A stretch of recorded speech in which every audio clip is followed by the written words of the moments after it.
The Department of Public Works and Infrastructure, the Association of Construction Project Managers with the Nelson Mandela University and the Progressive Socio-Economic Investment Institute is hosting a webinar around the discussion of the rise of construction mafias in the country. The country has experienced a number of construction delays due to the attempt by certain groups extorting a percentage of the construction project fees. For more on this growing trend, we are now joined by the president of the Association of Construction Managers, Anthony Afordofe, who is now joining us via Zoom. Anthony, good morning, and thank you so much for making time for us.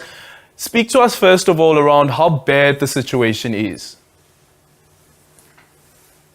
Thank you very much for having us. I'd just like to acknowledge the Association of Construction Project Managers.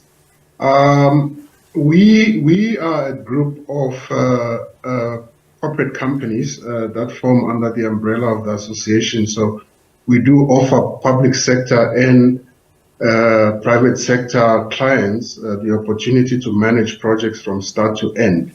And on site, the situations are becoming very rife for us as professional teams and contractors, because there is normally processes that we take to be able to inform communities about how we intend to implement projects in the various wards and where we find ourselves. But along the projects, we usually find that there are groupings that are coming to site to disrupt the site, especially stopping works on site to claim for things that were not initially agreed on the onset of the project, and making nuisances on site to stop the site from operating and completing projects on time, therefore delaying the expenditure of taxpayers' money, therefore delaying the implementation of projects for the community at large. So it's becoming quite intense and unsafe for professional teams and contractors. Yeah. And have you had any personal experience where there was violence, perhaps in these stoppages?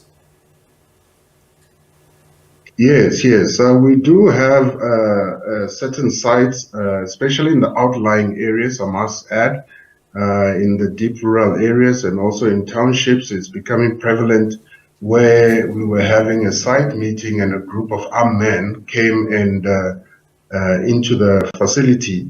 You are aware that mostly our sites are not manned by armed security forces, but general security who are unarmed. So they disabled them, came onto site, stopped the site, held us hostage, and demanding certain financial remunerations before they could release us. So it goes that deep, and they demand to see the clients, they demand to see all sorts of people in terms of the political arena. They want to see MECs, they want to see premiers, and so forth and so forth. So we have experienced such issues physically on site. Yeah. Anthony, speak to us about some of the interventions that are required from the state. We believe there needs to be a structured approach in solving this problem, because it's no longer an issue of the professional team and the contractor on site, but I think there needs to be some pieces of legislature that needs to be put into place to augment the situation. Number one, physically between clients and ourselves, be it government clients or private sector clients, we are starting to look at issues of whether we do provide budgeting for armed security on site that will man the site 24/7. In such cases that if there are any issues, there could be retaliation from the securities on sites that are armed as well. Secondly, we are also looking at the scenario where government deploys the military. Right, we know there's different types of military that government has. There are those who are standing by, and they can be deployed on different construction sites, who are also armed to guard the site so that work can commence and progress and complete. Those are some of the things we are thinking as professionals, not as government, just to make that clear line of thinking. And also to be able to then have conversation with government to say, beyond the inclusion of benefiting communities through what we call the 30% SMME spend that contractors are supposed to spend with the small, micro, medium enterprises and also general labor in the communities that we work. If there's a solution that could be attached to the same beneficiation to say, we create an equal value, equal opportunity for people in the communities as well, why then do we find groupings who want to further then make scenarios on our sites very difficult for us to complete the same projects that we are building for the community to use? For example, we build very basic infrastructure, for example, clinics, we build schools, we build amenities that are supposed to help the same community to foster and grow, but then we find the scenarios where we are being pushed backwards by these various groupings who call themselves construction mafias or business forums and so forth. Government should come together with professional and contractors so that we can sit around the table and really find long-lasting situations that will eradicate this issue as soon as possible. Yeah. Okay, we understand, Anthony, that we have that clip ready. This is from one of the listeners on SAFM, and this is the experience that he relayed when we spoke to him last week. They've been told they're entitled for that 30%. Have you ever transferred any money to a construction mafia? Boss, I can't say these things on air. I'm telling you. Yeah. It's been hectic. It's been bad. Whereby when you come to your house, you find a car at the gate waiting for you. They are telling you, you must do this now. Otherwise, they will be showing the pictures of your children. You go to somewhere to the police station and open the case. The case will be 2 days, 3 days is gone.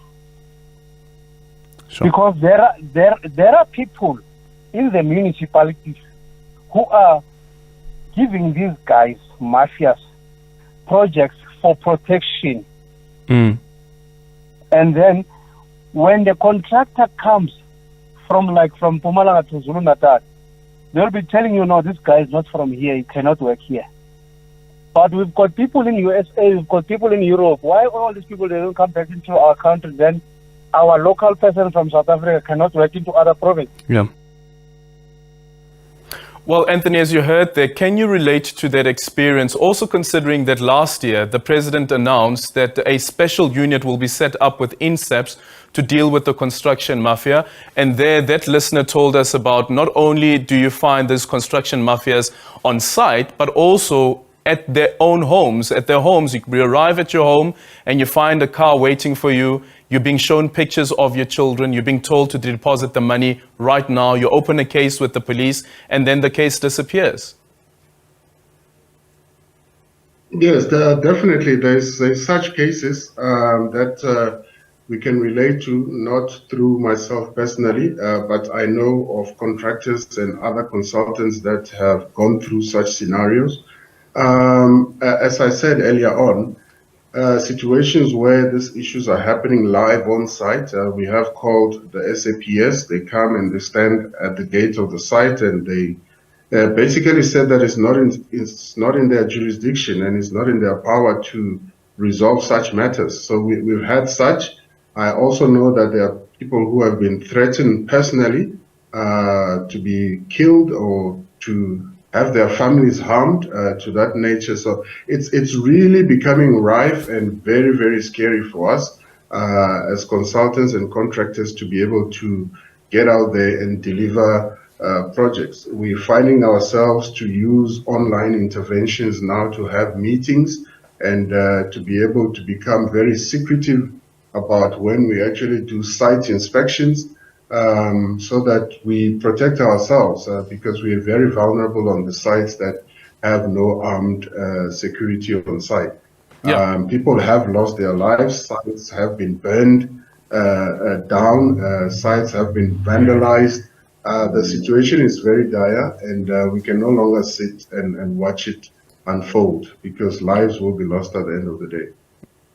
And from, I don't know, any preliminary investigations perhaps that you guys have done, any intelligence at your disposal, do you know whether any government officials, politicians, or people deployed as public servants are involved in the construction mafia? Well, I don't have any tangible proof with regards to involvement of government officials in terms of political representatives who are giving information to the construction mafia. But we are living in a world where the economic factors are becoming rife, and I think there is issues of beneficiation that are being looked at from various groupings, whether be it in government or whether be it on the community side of things, where there is collusion of certain parameters that allow these activities to take place. So there is underground understanding of that, but from an investigating and audit point of view, we haven't personally done anything to prove such, but word on the street definitely says that these things are happening behind the scenes. I can confirm that. And hopefully you'll be able to deal with some of those concerns later on this evening when you speak to the minister. Thank you so much for your time. That is the president of the Association of Construction Managers, Anthony Afordofe. And according to the police, they say that there have been continued efforts to clamp down on extortion and economic and construction sites. A total of 772 suspects have been arrested by SABC since 2019. 52 accused have already been found guilty and collectively sentenced to 89 years and 7 months imprisonment. However, though, it continues unabated.